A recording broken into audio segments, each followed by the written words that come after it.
Hello and welcome to my channel. My name is Martin Braden, and if this is your first time watching one of my videos, I want to thank you for checking my channel out. If after watching it you find it was interesting and worth your precious time, we all have very little time, so our time is precious. Please take a moment to click on the like and subscribe buttons as well as the notification bell. That way you'll be notified when I post any other new video. And you'll also be helping me grow my channel. You may not know this, but YouTube's algorithm notices positive votes like this and responds by pushing content out to a much larger audience. And so I really appreciate you doing that for me. Now, let me tell you about today's video. As my title says, I was wrong. Fits in my Dispelling the Accusatory Fog series of videos because the truth of it is it applies to both sides of the ongoing debate regarding the Church of Jesus Christ of Latter-day Saints, truth claims, and our critics' disparaging words against our truth claims. Our critics include both Anti-Mormons as well as some Ex-Mormons. As I've said, at the heart of this declaration is that neither side at times seems to be willing to admit, I was wrong. The truth is that we are all wrong at times, and when we don't or can't admit it, our lack of humility exacerbates this issue big time. Over the many years of my adult life, I have noticed that a lot of people are very competitive. And early on in my early years, this would have described me perfectly. I didn't want to be wrong. I didn't want to lose. Losing felt like a version of being wrong. It's also true that there are some folks who are okay with being wrong and with losing. But like I said, I was one of those people who preferred to win at all costs. Today, however, thank goodness, I'm okay with being wrong. And I don't have to win to be happy. If you're competitive like I was, that's okay too. It's not a problem for me. So, that said, I have a question for those of you who have difficulty being wrong and admitting it. My question is, why don't we want to lose? And why do we have to be right all the time? The answer, of course, lies within our brain and what we make our thoughts mean to us. Our brains really want to be right. In fact, it's our brain's job to go out and look for data and information that makes us right. In fact, our brain wants to be right so much that it or we will choose to ignore obvious or relevant information sometimes just to maintain our beliefs, our rightness. But why is that? I'll tell you why. And I might be wrong about this, but I think that first of all, it's a little bit innate within us. In other words, it's been mapped onto our neuropast. Just think back when we were each children. We all went to school, grade school, kindergarten, that kind of thing, where we are rewarded for giving the teacher the right answers, right? The more we did this, the more this mental mapping got hardwired within our brains. We also wanted to avoid the embarrassment, the shame and blame game that emerges from being wrong, and the emotions that were born out of the feelings generated within us when we were wrong. And so, as I said, our brain does everything it can to avoid being wrong. It affects our identity, does it not?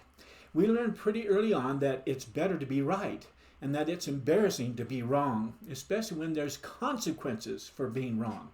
And the irony of all of this is that the way we truly learn something, really, it's not by getting the answers right every time. We actually learn a lot more when we get things wrong because that forces us to go and figure it out by trying again and again until eventually we do get it right. Anyway, this is probably where some of this mental mapping about being wrong so that we say to ourselves, we can't be wrong. I think that's where this comes from. Regardless of where it comes from, though, I'm sure you would agree with me when I say that it's a basic human tendency in all of us to avoid being wrong about any and everything, especially when it comes to sensitive things like politics or religion. And I want to say here that being wrong is not, and I repeat, is not actually a problem in and of itself. It only becomes a problem when we are in fact wrong about something and we then choose to make it mean that we're now better than the next guy. It's a problem when we make being right mean that we must be smarter than or we must be more worthy than the other guy or gal because we got something right, especially as it relates to our critics. What's happening is that we're using being right to validate ourselves. We get a little dopamine hit from feeling this thing called validation, and our brains remember that feeling, that hit of dopamine, and syncs it out from then on. We say to ourselves, if I'm right, then I must be good. And if I'm wrong, then perhaps I'm not as good as everybody else. In other words, I'm not as smart or not as worthy as everybody else seems to be. Our brain remembers this kind of self-talk too. Very dangerous. The thoughts that we attach to whether we're right or wrong are the reason our brain, like Israel's Iron Dome, blows up any incoming idea that says we're wrong. Our brain sees being wrong as a sign of weakness and that we're sometimes less than everybody else. So another reason that most of us really struggle with being wrong is because we don't want to shake up our ingrained worldview. And that's because when we do, it feels really scary and uncomfortable to us. Change is hard. It is dealing with our identity. Our brains don't like that unknown or the unfamiliar. And so if we're wrong about things, our brain asks, what else are we wrong about? Oh my goodness. Which makes us feel like we're having this huge identity crisis, which brings with it feelings and the hurts of emotional. It's emotional to us. Let me share a couple of 3 examples of what I'm talking about. Before I do, though, I want to really emphasize this point to you. Just remember that our brain wants to be right more than it wants to feel good. It's that crazy. It really is. It's also true that the fear of losing something is always greater than the desire to have more. Aren't people funny in how we think about these things? All of this will make sense in terms of how it relates to dispelling the accusatory fog as I work through it with you here. So I promise it's going to make sense. Let's just say, for example, someone is really irritated at their neighbor. And so they start telling you all the things about their neighbor that they don't like about them. Or maybe they believe that their neighbor doesn't like them. And when you offer them the alternative idea that maybe their neighbor is exactly how he or she should be, and maybe their neighbor isn't really the problem at all, or maybe they really do like you, and that you're possibly mistaken about them. Well, when you say these sort of things, this person immediately starts to push back. More often than not, people resist such possibilities. These possible alternative thoughts that says he or she may not be the problem often causes them to feel irritated. It feels really terrible to them, this feeling of irritation from trying on these ideas that he or she is just fine and that they're not a problem and that it's okay for them to be whoever they want to be and that they don't have to let it bother them is difficult for our brain to process sometimes because our brain is saying to us, I can't be wrong about that. Otherwise, I have to change something in me for this irritation to go away. And that thought makes me even more irritated. Even though this thought feels a lot more peaceful if he or she would accept it. Their brain, on the other hand, doesn't want to let go of the thought that's causing this irritation. The brain would rather stick with thinking they're right than to feel good by changing what they're making things mean to them. People just want to hold on to their belief, even though it's so painful and irritating to continue to do so. This is true, and this being true, I ask you, what if you're wrong about that? What if that person does love you?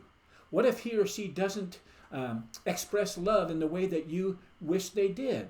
Or what if he or she's not capable of love and it just doesn't mean anything about you?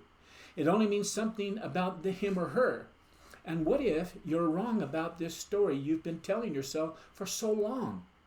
Again, the brain wants to hold on to the mapping that's been so ingrained onto your neural paths that it's collections of evidence and tons of proof. It's out there and collecting all that so that your brain doesn't want to let it go yet.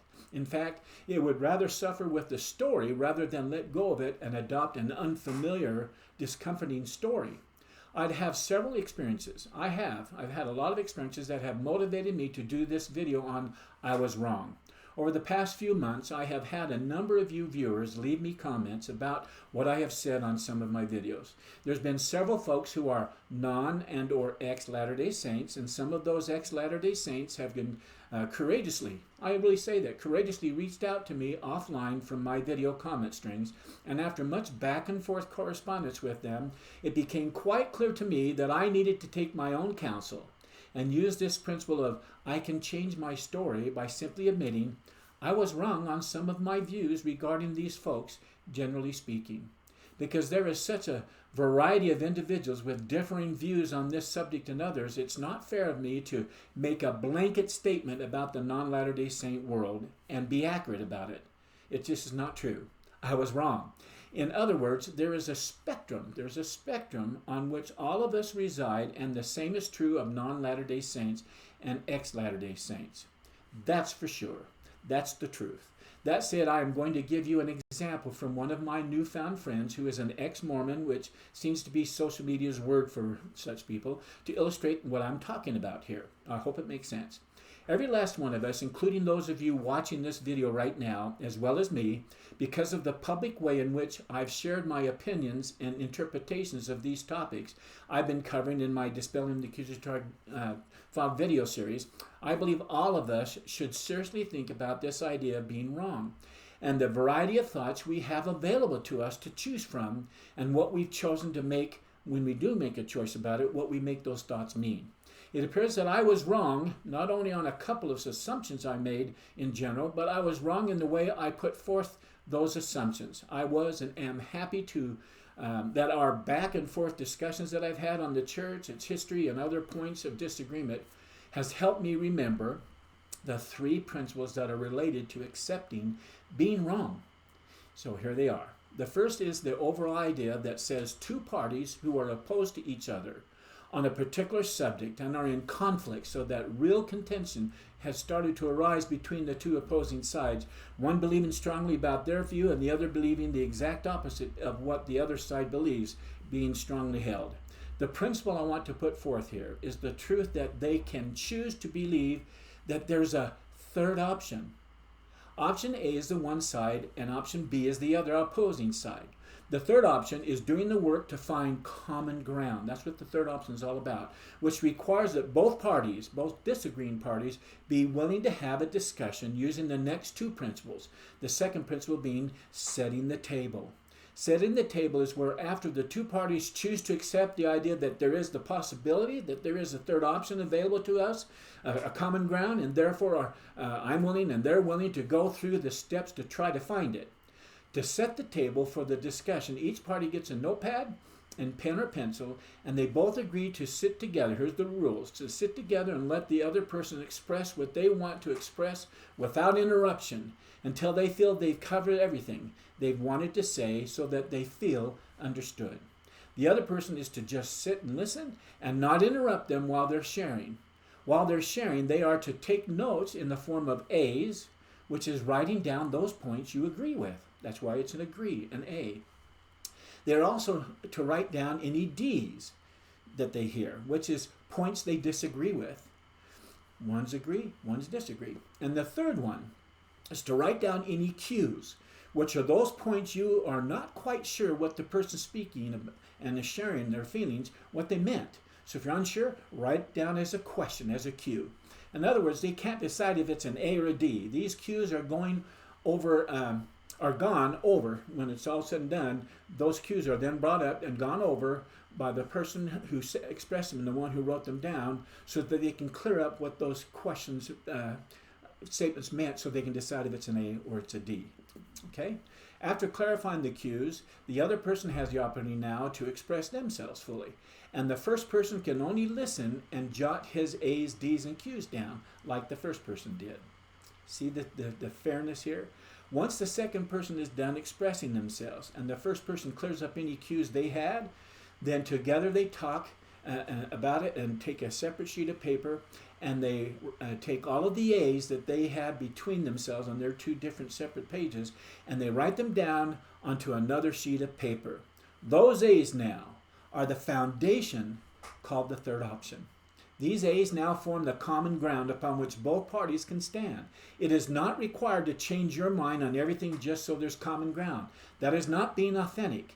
But what is being authentic is to admit to yourself that being wrong on some things can open the door to the three C's. And that's another principle involved in this process. The three C's are compassion, curiosity, and confidence. These three attributes combined make up the third principle. And this third principle is this: by having these discussions with my newfound friends over the last several months now, I found that my being willing to look at all of the options that are available to us as we approach the differences we have and still have regarding many points of view or doctrine, there is always the opportunity to come to this third option.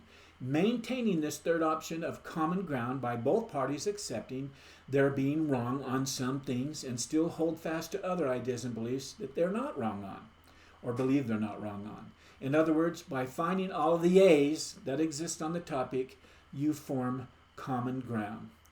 This is why I titled this video, I Was Wrong.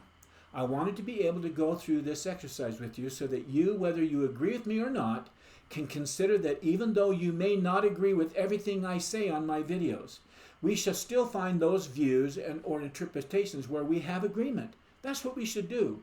When we are curious and then compassionate and confident, we can and will flesh out our third option. In other words, we hold up this curious thing called yourself. I was curious why he said that, why I believe that, why do I? What's my epistemology of coming to that belief? And the same with them, be curious about them. And hopefully in what they discuss, you'll find out through your curiosity, find out what they do think and believe, on what their epistemology to faith is. And then compassion is to have compassion on yourself for being wrong and have compassion and grace extended to them when you think that they're wrong. And confidence is being confident in your own skin during this whole process. Okay? The third option also allows us to stand together and begin to build a friendship that can be both healing and educational, even when we are apart on some things. That's my hope always, is to start building a friendship and come together at the A's, and these other D's and Q's we'll work on those on ourselves on our own. But we can focus on the A's. I will have you know that as I have taken this step to find the third option time and time again, and it's a wonderful principle my wife and I have done for years, and we've had some long note-taking to find the few A's to have a common ground. And it's been beautiful. It's helped our marriage and heal many things and grow stronger and tighter and more wonderful between each other. Okay? So I'll have you know that as I have taken this step to find the third option time and time again, I and my non-member and ex-Mormon friends have found things that we actually agree on, even though their interpretations are different than mine.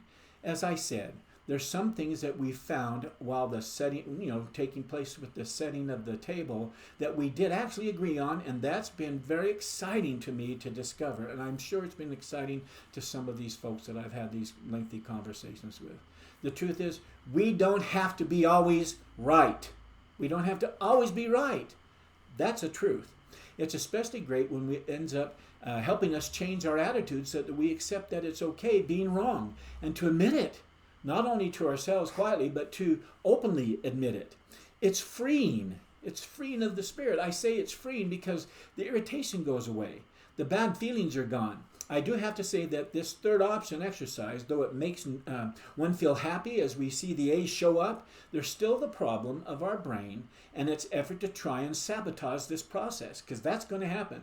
It seems to want to always generate irritating feelings about being wrong, but it too will fade, I promise. It's just not a habit yet, so your brains will provide resistance for a while as you get better at this process of allowing yourself to say to yourself and to others, I was wrong, or I could be wrong, or man, I couldn't believe that. I was wrong again. Our brain just doesn't want to be wrong. None of our brains do. It's also true that our brains also want to be right, because our brains are all about reaching the goals we have given them to work on, and being right at things is what's going to get us where we want to go the quickest, so that we have that dopamine hit it the quicker we can have it. Okay, perhaps our goal is to lose some weight, and I've been through this process. I've lost 130 pounds, and it's been interesting to hear how my brain works. And maybe you believe that it's too hard to lose weight and you can't do it because you've never done it in the past, etc., etc. Your brain then wants to make that belief true more than it wants to help you.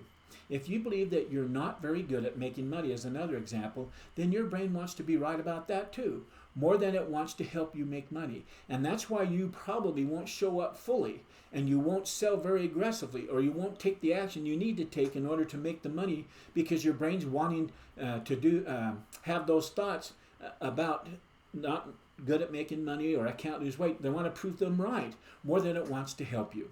If you stop and ask yourself, wait a second, maybe I'm wrong about that. Maybe I'm wrong about losing weight and it being hard. What if I'm wrong when I believe that? What if I can do it? What if I can do it? What if it's possible? Possibility thinking. What if I'm wrong about this thought, that I'm not good at making money either. What if that just isn't true? Opening oneself up to these possibilities through possibility thinking, that you might be wrong about something, wrong about something, allows your brain to see this is not dangerous. If you don't change those beliefs when you're pursuing your goals, then you may experience very little progress in your goals. The first step is always to figure out what the thought is that's holding you back. Identify it, and then change that thought. Rip it up. When we identify that thought or view, we can then take a look at the problem it's creating. When we identify the problem it's creating in our lives, we are able to see that our making this view or thought mean what we're making it mean has been the problem. And it truly has actually been the problem. It's only when we come up with a new thought that we believe in and that we can believe in that our brain can make the change in its thinking, in that neural path mapping. We need to help our brains make this change because they simply do not want to be wrong. Again, I've said that over and over here, especially about faith and religion. It also doesn't want to work more than it has to. We need to show our brains that there are other thoughts that say there are other possible thoughts that could be true in these circumstances. And therefore that thought can help break this pathway up, this mapping up. Initially, the brain doesn't want to go there, and sometimes it even wants to argue with you about wanting to go there. And as I've said, it wants to be right even after it sees the problem it's creating. You can tell your brain, it's okay to keep that thought if you want to. It's totally fine with me, and I love you just the same. Yes, I'm talking to myself, and you're going to be talking to yourself in this way. It's also okay to tell yourself and even other people who disagree with you, you might be right. And that can be the end of it, because you're willing to be wrong. And even more than I'm willing to be wrong, it's also true that you really don't need anyone to agree with you who doesn't agree with you. I would ask yourself, why do you have such a strong desire to convince someone to agree with your thoughts and your beliefs? I believe it's because your brain doesn't want to be wrong either. Just say to yourself, if my thoughts don't serve you, just set them aside. You can discard anything I say that doesn't serve you. You allow all men the privilege of worshiping how, where, or what they may. It's up to them. It's the gift we all have. What resonates for me and serves me is not necessarily going to be the same thing that resonates for you and serves you.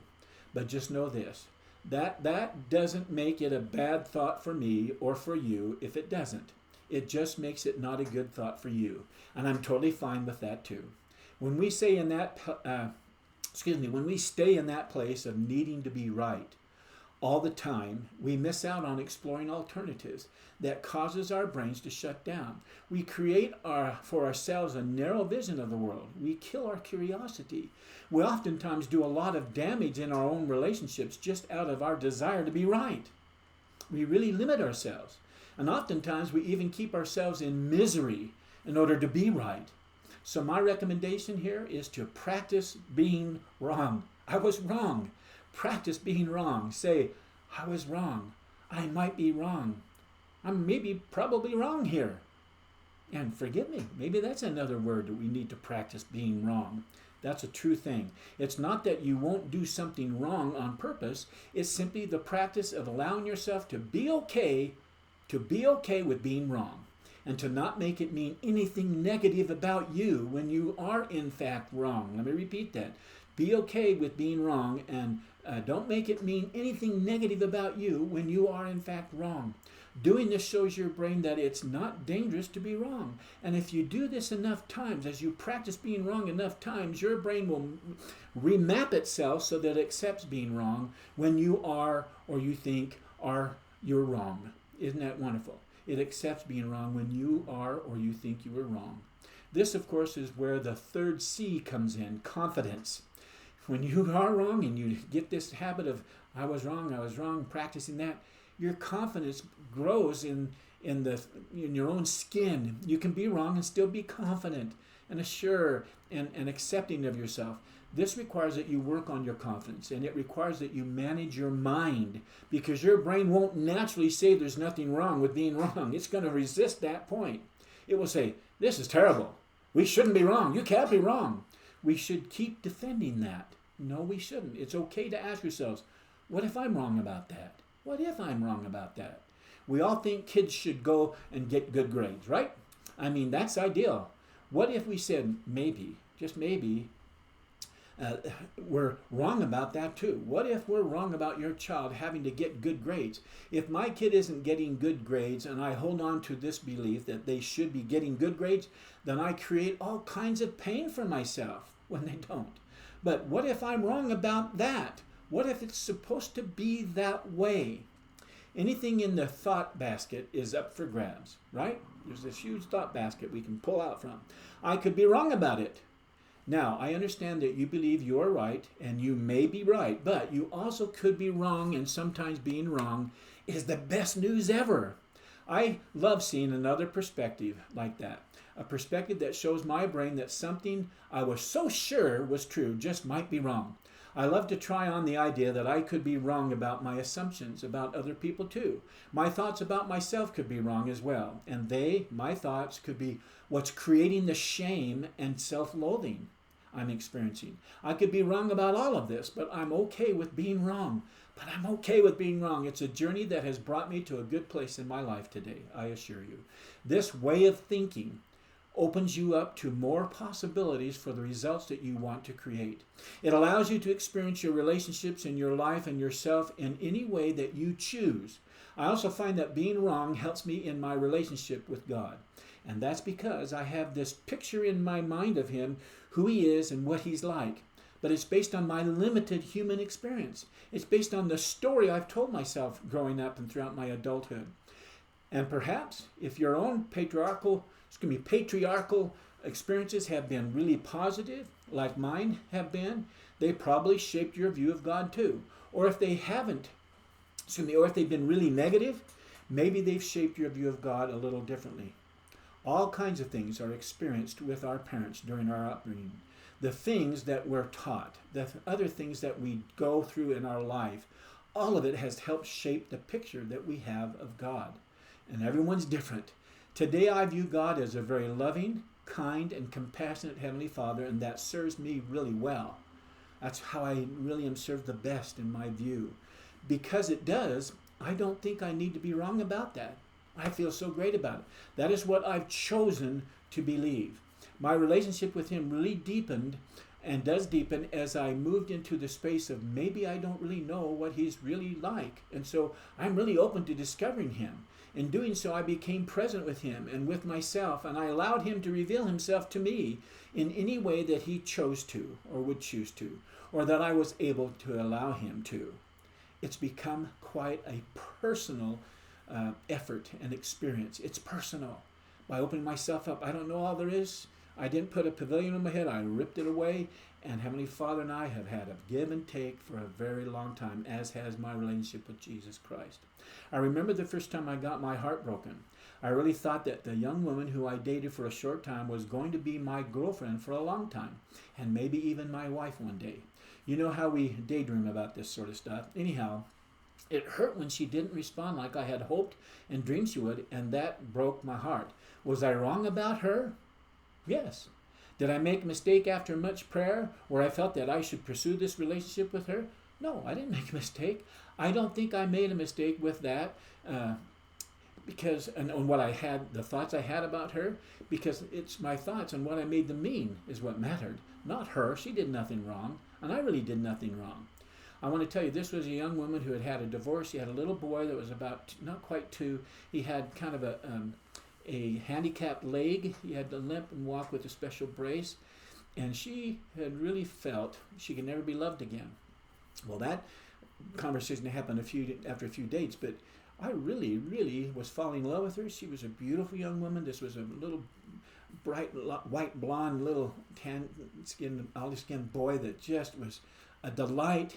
He loved me. I loved him. And she, over a period of time, realized someone that could actually love her. Well, she gently let me down because it just wasn't right for her, and that's fine, but she thanked me for helping in letting her see that she was of value, and her little boy could be loved by another man, another possible husband, and that was kind of a tool in God's hand to help her. It was painful for me. Over time, I got that and saw that through those glasses, but that's kind of the experience. Well, I made a lot of things mean to me, what they meant to me, but later on I have to look back and see it was used for a different purpose. I have found that there were many choices I made in my youth and young adult life in general where I was wrong about this or I was wrong about that. But I've learned how to relax into the idea that being wrong may hurt in the short term, but it has always led me ever closer to my best life in the long run and to be a happier person in a happier place. So I suggest that you be willing to be wrong and relax into what's real, for you may be surprised what you'll find on the other side of it. The truth is we are all susceptible to being wrong and to falling into the shaming and blaming trap. This is especially true when it comes to our faith journey. We're all human beings experiencing the natural man or natural woman in us. At least that's what I've observed over my 70 years on this rock called Earth. Our natural man's brain is constantly programming itself to never be wrong. It's too embarrassing or painful to be wrong, right? Here's what I've observed with most people, including me. I find that we often fall into the trap called the shame or blame trap or loop. It's a back and forth loop from shame then to blame and from blame back to shame and so forth. As we loop from blame to shame, we soon discover that we've been wrong about something, but it's not easy to get out of it. In fact, we often stay stuck in this loop or trap for a very long time. But I'm here to tell you that there is a way out of it. And that way out is to simply become aware of how our brain works. In other words, the way out of this shame-blame trap is to be onto yourself. It's okay to tell yourself, okay, I see what I'm doing here. I see now why I'm so stuck and why I can't seem to move forward. This loop comes from our brain trying to protect us from feeling these emotions of painful embarrassment when we're wrong. Our brain fights against it because being wrong makes us, as I said, feel terrible and embarrassed. And quite often we are in fact wrong due to us believing some things that just are not true. That happens a lot. And so to avoid this embarrassment and emotional pain, we tell ourselves and convince ourselves that what we think about something, it's right. And that it is the truth, period. And when we do so, we can say, goodbye, embarrassment. Speaking of the brain and the heart, sometimes the heart is avoiding the difficult news of being wrong. It ends up making one deaf and blind. Think about that. Speaking of the brain and the heart, sometimes the heart, in avoiding the difficult news of being wrong, ends up making oneself deaf and blind to the truth. Our brain has a large file of evidence that it's collected over our life to show that we are right. And it goes in search of that support material often. And that data then helps us to take our stance firmly. But again, the truth is we may be wrong sometimes. And there may even be a whole lot of evidence that shows we are wrong, but we can't handle it because we're blind to it, like I just quoted. Often the problem is that what we're believing to be true is because it feels like it's true. It feels important. It feels justified. It even feels necessary. But none of these things are true because you know what's really true in the end. Deep down, do you know what's really true deep down? The only thing that is true in the end are those things that feel loving, focused, kind, compassionate, and honest. They have the music of truth in them and behind them. And that resonates within our knower, our heart. The string, boom. When one dissects this trap of shame and blame a little further, we come to realize that we say things that we don't even realize we're saying. We don't even think about saying to ourselves, this is a problem. We need to ask ourselves, did I just say that? I think I need to explore that again. Do I always think this about that? If so, I need to explore that again too. As we get honest with ourselves by getting onto ourselves, we will come to realize that there's a whole lot of brain chatter going on in our thoughts as we converse with ourselves. There's what our brains say on the surface, and then there's the truth that lives beneath all of that chatter. And of course, as members of the Church of Jesus Christ of Latter-day Saints, we often feel like and therefore say that we have the fullness of truth. And for some of us, we even go so far as to say we have all the truth, and that's simply not true. We don't have all the truth. We think and therefore feel like we've been taught true things our entire lives, but then our brain sometimes comes along and gets in the way of that truth and makes it hard to live from within that truth all the time. And that process of thinking or that way of thinking is one of the things that places us into the shame-blame trap. Joseph Smith taught in the first article of faith in verse 9, we believe all that God has revealed, all that he does now reveal, and we believe that he will yet, in red, He will yet reveal many great and important things pertaining to the kingdom of God. To me, this is saying that God's revelation to us are not complete. His revelations are not complete. We tell our Christian friends that their gospel is incomplete, and so let us add to their truth to make it whole, yet so is ours incomplete. We have no reason to sit on our high horses and criticize our Christian brothers and sisters for thinking and saying theirs is complete when our truth basket isn't full yet. As I've been talking, I've been sharing several thoughts that life coach Jody Moore shared on one of her podcasts titled Being Wrong. With this as a foundation for my topic today, let me share a few thoughts about shame and about blame. I'll also mix in some of my own thoughts as well, and then I'll give you a few examples of what the shame and blame trap is doing to all of us. As I do, I want you to ask yourselves whether or not this is happening in your life and in your brain, because as you get honest here, you're going to realize that part of the dispelling of the accusatory fog, that accusatory fog is caused by our shame and blame system that's going on here. And being able to break that down and dissipate that will help us feel much more confident in our faith, okay? By being self-aware and asking yourself, am I doing this? Am I thinking in this way? It will help you fall into the shame-blame trap if you do think this way. You will realize that shame says something is wrong with you, and that self-sabotage is a tool of Satan. Do you say, boy, something must be wrong with me? Oh my goodness, that's self-shaming.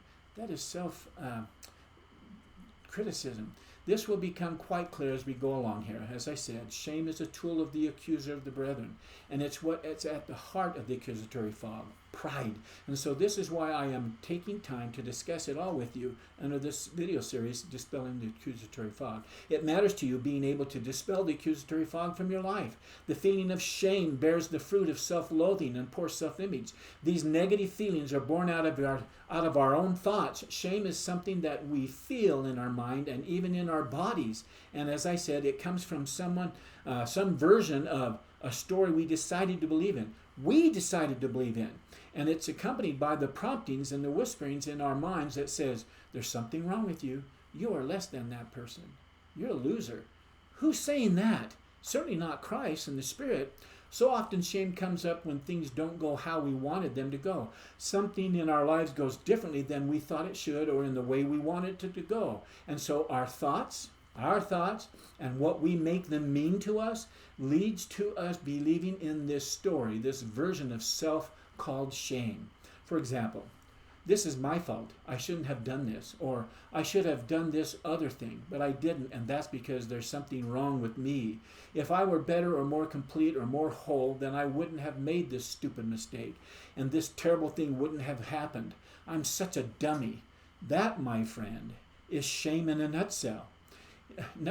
It feels terrible, doesn't it? But we all entertain it in our minds all the time.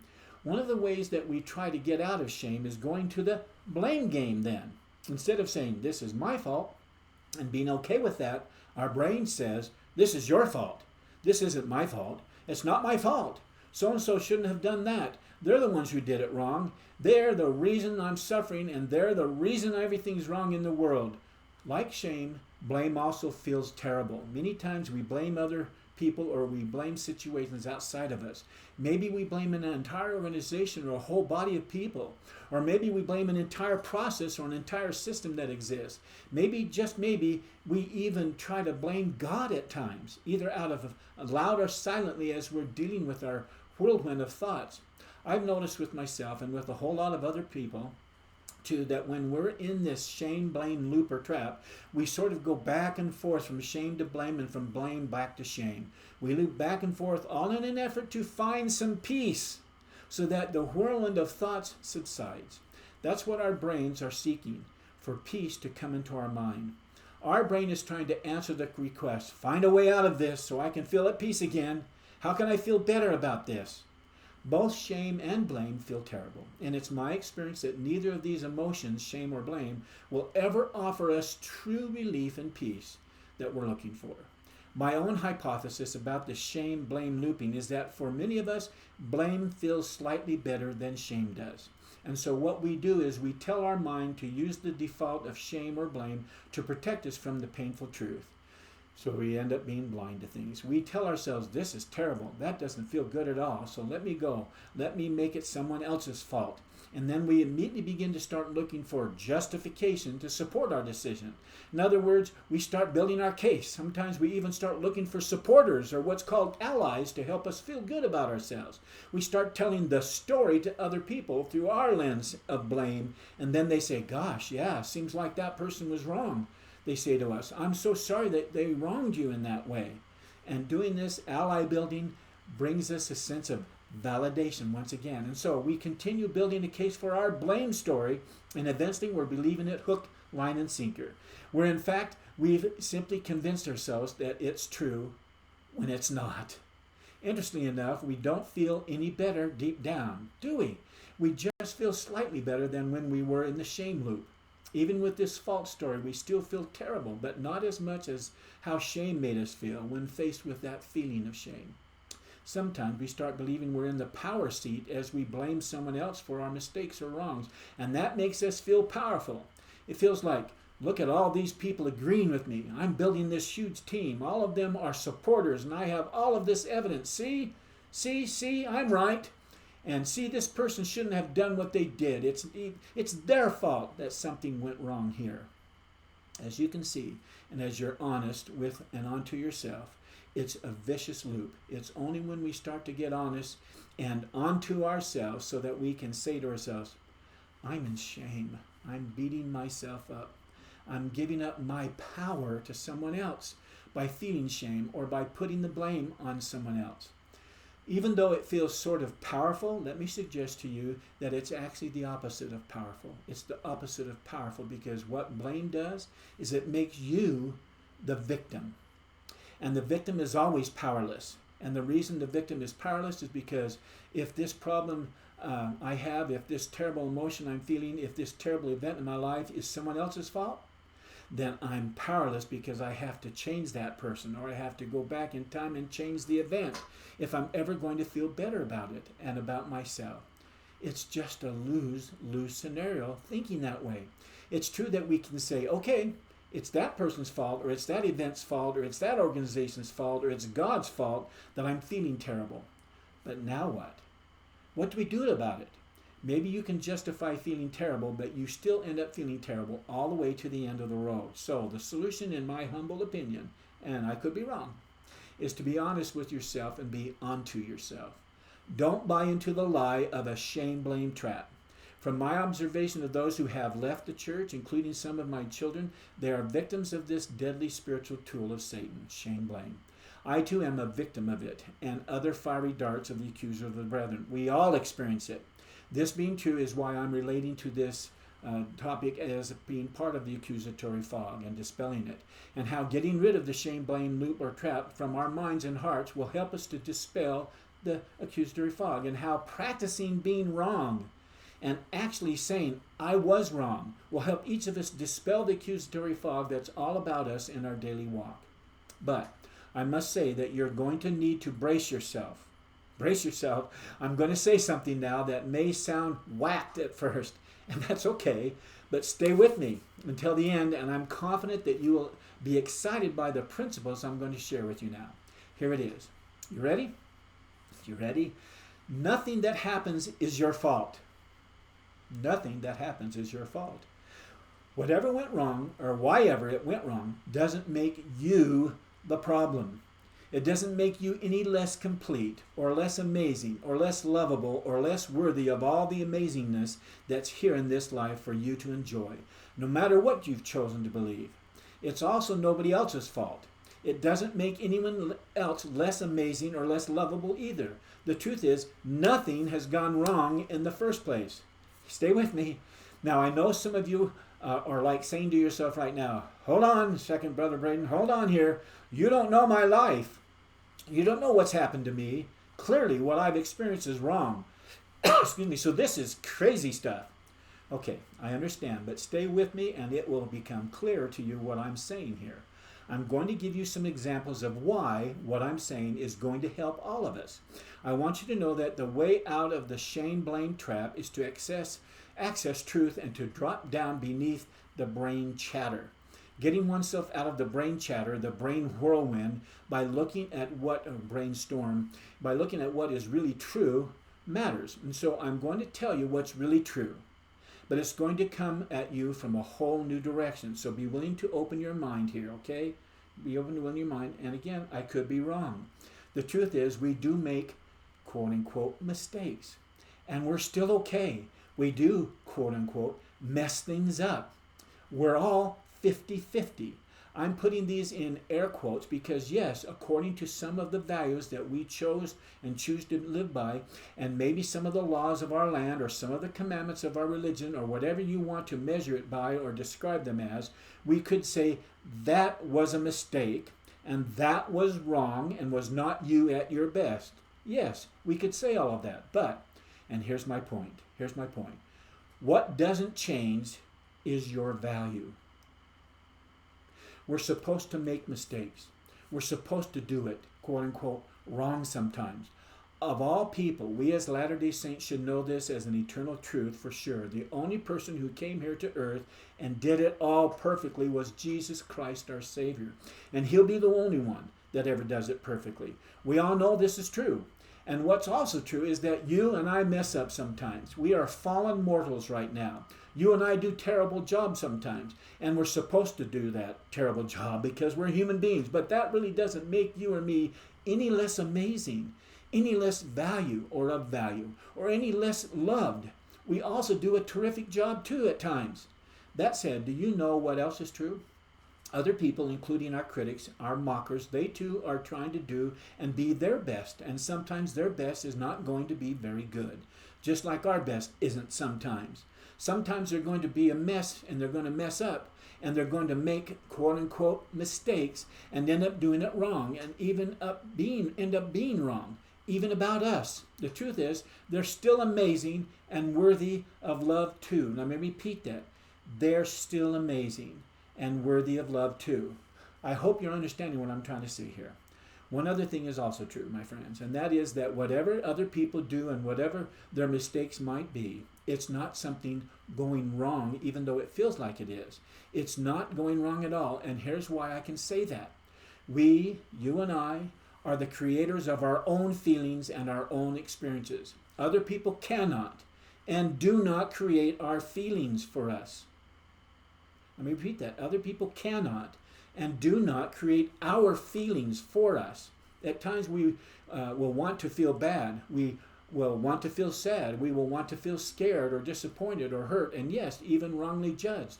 We will want to feel a variety of emotions, and that's because we're always the creators of our emotions. That, my friend, is what's true. Now you may not say, well, how is that? Well, thoughts come into our brain. Our husband doesn't mow the lawn, doesn't help do the dishes, does very little, doesn't take the trash out like he said he would. He does all that, so it makes me feel angry. No, he doesn't make you feel angry. That is a falsity. And I can say the same thing about wives that the husband is saying is making him feel angry. What's making him feel angry is what we choose to make those thoughts mean to us. We choose to be angry. We choose to feel bad about what they do or say. We can't control them, and we want to control them. That's Satan's law. That's Satan's pattern, is to control. So, I'll say it again. We're always the creators of our own emotions through what we choose our thoughts and what we choose to make them mean. No one's ever to blame for your or my experience, and nothing is wrong with you or with me either. We're a spirit and a body, which is our temple, and we're all here doing what we were sent here to do, to make choices. And because we're imperfect, we were sent here to flub. That's the fact. I love me, I love you, I love us. That's where truth resides. That's how you get out of the shame-blame trap. I love me, I love you, I love us. We're all good. We're all 50-50 mess, and so it's all fine. It's all the way things were meant to go, right? It's all supposed to be this way. Are you following me? Are you following me? I certainly hope so. We just need to keep going and keep trying to do and be our best. I'm going to try to be a little bit better tomorrow than I was today. I'm going to try to do a little bit better with what's left of today. Some other people in my life, including you, are going to try to be better as well. And there are others, though, who aren't going to try to be better at all. And that's okay, too. I love me. I love you. I love us. Okay, let's look at some examples now. and try to make sense of this and make it a little more concrete for you. Life coach, like I said, life coach Jody Moore shares a perfect example from her own life that I think will help bring this into focus. She starts by saying, quote, "I have a long list of mistakes that I have made that could be used to illustrate this principle. But let's start with one where I felt absolutely a lot of shame. I was just shameful." She said it happened several years ago when she lived in California and she was giving a talk at a sacrament meeting.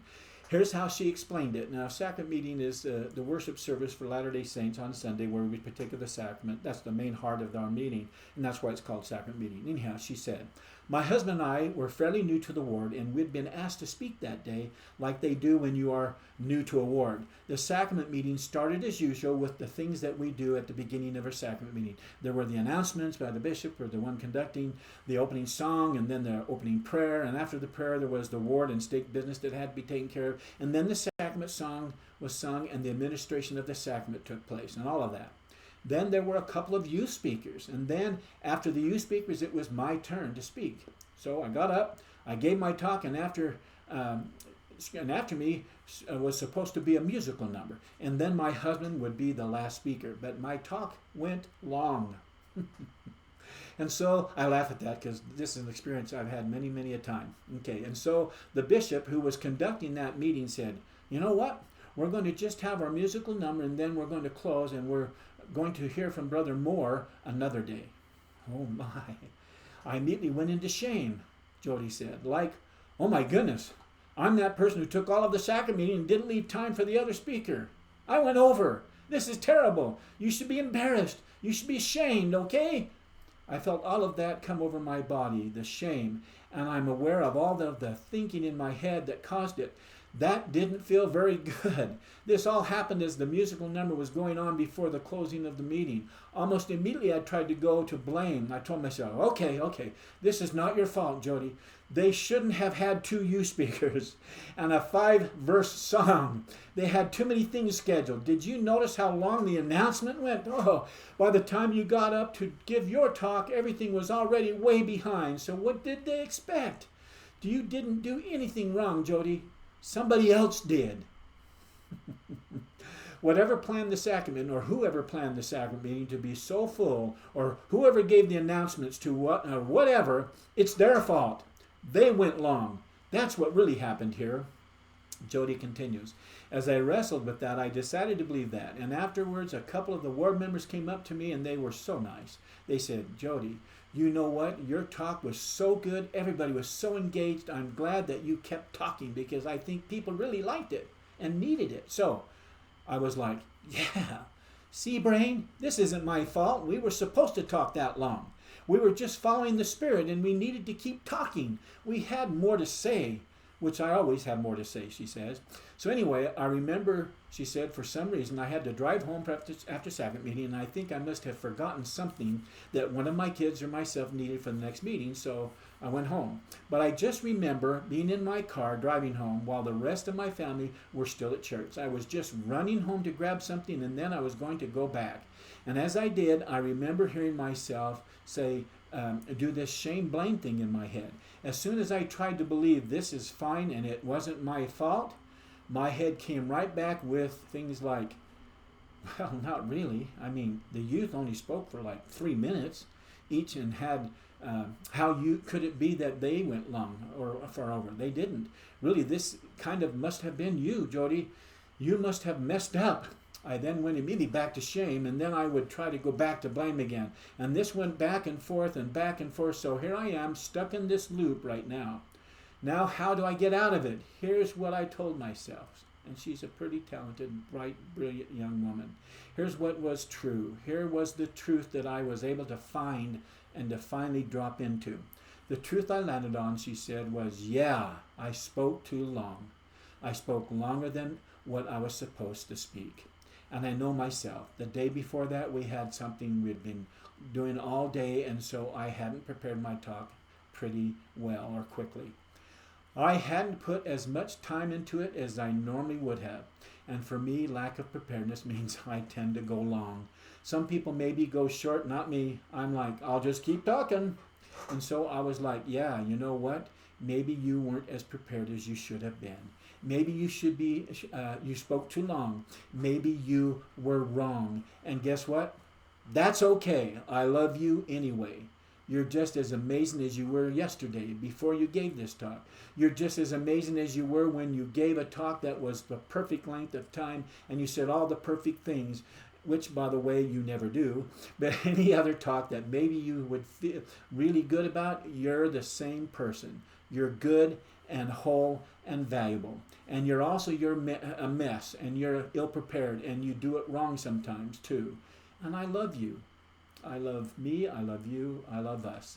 It's just being 50-50. Heavenly Father loves me just the same. And yes, I was, quote unquote, wrong. I was wrong. And did things differently than I would have wanted to do them. But I love me anyway. That was how Jody got to peace. This mental thought work got her out of the shame-blame trap and got her into this getting honest with oneself. This being onto yourself is how she dropped right into peace. Now, it's true that Jody had to make peace with what everybody else was thinking about her too, but that's okay. Yes, people may be thinking, oh, you're new to this word and now people are going to think blah, blah, blah, blah, blah, blah, blah about you. But she got to peace by thinking, yes, they might say that or think that, but it's okay. It's okay for people to think whatever they want to think about me. I love me. I got me. It's okay. That's confidence. We each say this, just like Jody did, because the ward members would be right about some of it, right? If they thought she was kind of a mess, they'd be kind of right about her, right? And if they thought she was great, they'd be kind of right about that as well. So it's all fine. It's all right. Saying I was wrong is perfectly right. Being wrong is supposed to happen, and being right is supposed to happen too. Got that? Being wrong is supposed to happen, and being right is supposed to happen as well. Okay, here's another example. Have you ever had this happen? Many of you will relate to this, I'm sure, where you're talking about someone and you're sort of saying something that maybe you shouldn't be saying. It's called gossip. You're talking about them behind their back, and then all of a sudden you realize they're standing right there behind you and they heard everything you said. Oh, man. Or maybe it's happened the other way around, where somebody's talking about you and you accidentally overhear them. Or you mean to text your sister saying something kind of trite about your mother, but then you accidentally send it to your mother's email instead of your sister, right? That would be a more blatant, probably super embarrassing, my bad, right? If this has ever happened to you, then I want you to remember what it feels like. It feels like immediate shame. Shame is hot and fast, and it feels terrible. And where does your brain try to go after that as it's happening? When you feel the shame, your brain then goes to blame. Like, well, it's true. I mean, she is kind of a mess. She should be a little better, shouldn't she? She shouldn't be so difficult or judgmental or rude or whatever else it was that you accidentally put down and sent and that you were complaining about. Do you try to go to blame to get out of shame? Do you try to justify it as you so that you can make yourself feel better and feel validated? Now ask yourself, do you maybe even seek a little bit of support from people outside of you as you try to justify it in your own head? That, my friend, is the shame, blame, trap, or loop. It doesn't feel good. Neither one feels good. Can you now see your way out of it, though? I'm hoping you can. The answer to that question is we have to drop into what's true. And I think you know what's true here in these situations. What's true is I was talking badly about someone else. I was sort of gossiping. And that's not really who I want to be. It's not very loving. It's not very kind. It's not me at my best. I was wrong. Again, I was wrong. You're practicing I was wrong. And at the same time, I still love me. Sometimes I'm not my best. Sometimes I'm not loving and kind. But I am getting better every day. I am loving and I am kind. So this is how you get out of the loop, accepting being wrong and make peace with it. Accepting being wrong and make peace with it. It brings me to tears. The shame feeling, the emotion of shame makes one feel out of alignment. And that's because it's not who they are. It's not who we are. It's not who you are. Say out loud, I love me. I love them. I love us. Remember this whenever you find yourself in this loop or trap. The truth is, some days we do this human thing so well, and some days we're terrible, but we're just as amazing on those days as we are on the days we're good. And that other person that we're interacting with or is involved in this story is sometimes a mess too. And then we become a mess when we think that they're a mess. And it's okay. We're all a mess. We're all just doing our best. We're all 50-50. And thank God for Jesus Christ of that fact. He's there to help us get that other negative out of our lives. I often see spouses fall into this shameful blame trap a lot. Maybe your spouse is critical of you. Maybe you're critical of your spouse. Maybe you're critical of your spouse's criticisms. Maybe it's he or she should accept me. That's you blaming them, right? It's based on the shame of you not accepting you, but then it comes from you not accepting them. And then we even take it out on their criticism as we go into that blame game. I want to be clear. This is not the same thing as allowing mistreatment. If someone tells you that you are not right in some way, that you're not enough, that you're not good enough, shame might kick in. And experiencing the fear that they could be right about you, that experiencing that shame often kicks in, and you say to yourself even that they shouldn't think about you or talk to you about you in that way. But your thoughts about them and their thoughts about you are both untrue. They're not right about you not being enough, or that you're terribly wrong, because you are enough. And you aren't wrong. You're good. You're whole. You're complete. You're valuable. Our critics are also 50-50, just like we are too. We're all the complete package, all of us. And just like us, they're 100% lovable too, even when there are critics. It's all a choice as to what we want these things to mean to us. Does that make sense? Does that make sense? My suggestion is that we separate out the facts from the interpretation of the facts. When our critics say Mormons make people feel unloved and feel like they are of little value, that's not a fact in most cases. But does that make them bad for saying it? Is their way of viewing things bad, so they're therefore not worth loving? Does their interpretation of our behavior, words, our beliefs, or whatever make them any less than in God's eyes? Are they beyond His love? Are we beyond His love when we are wrong? What are the facts? The facts might be some Mormon men treat their wives as inferior to themselves. They don't see women as their equals. They see themselves as superior than females. In other words, some of the men of the LDS community have acted wrongly. These statements may or may not be true of other Latter-day Saint men, and so our critics and their statements, and you're deciding to make them mean certain things in your mind, are what's making you feel of less value or inferior, so that you say, I'm right and they're wrong, to get rid of those feelings. You want to be right. Therefore, they have no value, is the next place you go. They aren't worth the dirt they're made of. That's the terrible place to go. It's contentious, and it's wrong, and it's untrue. By accepting their interpretations, you begin to have the feeling that you are less valuable somehow, or inferior and unlovable to other men in the church. But that's only because of what you're making their words, their interpretations of such ideas mean for you. It's you choosing to believe their words and making them mean that you are inferior to other men in the church that is causing the feelings. It's not them. Believing their interpretation is what's making you feel inferior. You're giving your power of self over to those thoughts, those interpretations, and therefore over to our critics' identity of who and what they're saying you are. You're giving the power to them. I think it would actually be nice if it were that simple, though, but it's not. It's very complicated. Someone's value of their self-worth comes from how we think of and about themselves. It's about your thoughts, and in particular your relationship with God and what you make your thoughts mean. This isn't a her problem or a his problem. It's a thought problem. What's really true? What's true is when you drop into truth and you get honest with and onto yourself. You'll realize that it's your husband's or your wife's thoughts about you or the children or about the house or about their grades or about all of it, and not the husband or wife themselves. It's the thoughts you get from them. Their words, they say, it creates thoughts in you. Yes, the facts tell a lot about them. Those thoughts that they express tells a lot about them, but you can take a hold of your own thoughts and stop taking these comments on into shame, or bring him in and allow shame to begin. You can stop trying to project this shame in him or her too, using the shame blame game against them. Remember, shame is, I'm not good. If I were, he wouldn't think or say that about me. Blame is, he's not good. He shouldn't think or say that thing about me. Good husbands don't do that. But this isn't true. What's true, you ask? Let's drop into truth again. Truth is, I am good, and any disapproval my spouse has or is okay and is also true in some ways. The floor is dirty. The kids are struggling sometimes. Sometimes I'm great at handling it all, and sometimes I'm not. Sometimes I'm good at not a good dad or a good mother. Sometimes I'm not a great provider or not a very good homemaker. Sometimes. So now what?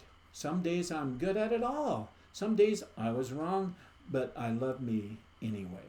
Now again, if your spouse is speaking to you in a truly inappropriate way that crosses a boundary for you, you get to decide. You get to decide what that boundary is, and that's when it's appropriate to take care of yourself. And the easiest and best way to do that is to remove yourself, either temporarily or permanently. Temporarily as in, I'll be back in a few hours or a few days. Or maybe permanently as in, I don't want to be married to someone who treats me in this way. I don't allow others to do it, and so I'm not going to allow you to do it either. All of these thought choices are available, my friends, without falling into the shame, blame, trap, or loop. The truth is, your spouse is a human doing their best. Sometimes their best is disappointing. Sometimes it's great and fun. And on occasion, for some humans, their best is never good and is always toxic. Porcupiney. It's the principle of the porcupine. How do you hug a porcupine? You don't. It's very prickly. And so you need to get away from it. It's also true that our critics are also human beings just trying to do their best. Trust me, sometimes their best is contentious and aggressive, and other times maybe they're honestly trying to help people with their beliefs and how to work through them. It's okay. They're 50-50 too. Do you have the courage to ask yourself, what if it's true? What if it's my fault? What if I did neglect something and this is my fault? Or maybe I believe something that isn't true. Maybe some of you critics could let yourselves think also, I fear the day I meet God. I fear that maybe I am wrong, and therefore I'm going to be held accountable for what I'm saying or what I believe and how I've acted. I love you. I love me. It's all good. The problem with both sides is that we think that maybe something's wrong with us when we are treated so poorly. But what's true, my friend, is that nothing has gone wrong here with either of these cases, either with us or with them. The way out of feeling this conflict is to seek peace. And you can find peace when you can arrive at the thought that says, quote, nothing's gone wrong at all because this was always meant to happen this way. The truth is that everybody dies right on time. And so even if this is our fault, we love us and we are just doing the best we can. This isn't my fault. This isn't my husband's fault. This isn't your fault, and it isn't God's fault. Nothing has actually gone wrong. Even though something's gone wrong, still nothing's gone wrong. Are you with me? We're all just a bunch of messy humans. We're all doing our best while we're here on this rock called Earth. And there's so much joy available. There's so much good to focus on. There's so much love to take in. There's so much to be excited about. There's so much goodness to pursue. There's so much good within you, and being that there is that love in you. This love is in there in you. It's available for you to give away to others. I suggest that you do that and that you focus on doing that. I suggest that you don't stay in the shame, blame trap because it blocks all of what I just said. Don't focus on the negative. Most of these negative stories are made up in our heads anyway. It's unnecessary. Pre-playing negative things, 90% of it never happens. That's what worry is. It's pre-playing negative things. Remember, I love me. I love you. I love us. There's no shame here. And there's no blame here either, because we're all in this fix called mortality together. It's all going to work out as it's supposed to. It really is. To those of you who are not members of the Church of Jesus Christ of Latter-day Saints watching this video, or were members of the church at one time but have chosen to step away from it, let me say to you, I was wrong. I could be wrong often. I could have been wrong in what I said and what you felt and what you made my words mean. And I may be wrong in the future. Please forgive me. Just know, I love you, I love me, I love us. Until next time, I wish all of you continued success. God bless, and goodbye.